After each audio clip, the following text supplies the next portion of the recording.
Baru tengah running profile. Jam getah. Jam getah. Aku dengan salah seorang top excellent student 6A. 6A. Tengok kau tak ada ramai. Dia yang first. Sebab apa dia first? Sebab ada trader stock. Stock kau trade apa? S&P 500, Tesla, banyak lah US-nya. Modal besar ni kau RM100. 5 minute buy or sell challenge. Kau sebagai trader stock, kau boleh ke apply aku punya ebook ni? Kau dah habis belek, kau cakap kau dah ready, kau masuk. Kalau dia orang profit, dia orang ambil profit tu. Lepas kau entry 5 minit, either kau profit ataupun loss. Sekali record.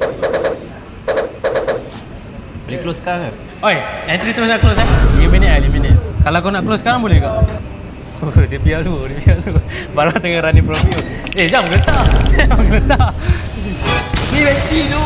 Weh, tadi dah running. Tadi kau dah berapa ni? Kata semua 3 minit tu. Tak, aku cakap boleh close dah kalau kau nak close. Kau yang biar situ. Kau tak, dia dah running beratus ringgit lah tadi. Jari dia menggeletar dekat close all tu. Tu 5 minit tu. Macam Dah running beratus bodoh tadi. Dia dah tengah profit lah. Tapi biasa trader stock nak hold lama. Terpadah je. Tapi kau rasa ibu macam tak? Fashion tu. Kau boleh guna dekat kau punya stock. Boleh? Sebab pattern semua mostly sama kan. Tak, selalu kau guna time frame apa? Banyak time frame besar, H4, H1 and guna daily kat untuk tahu hari ni apa aku punya direction lah. Trader stock kau tengok ni. Kau masuk trade goal, kau jangan tamak. Nanti dia macam ni.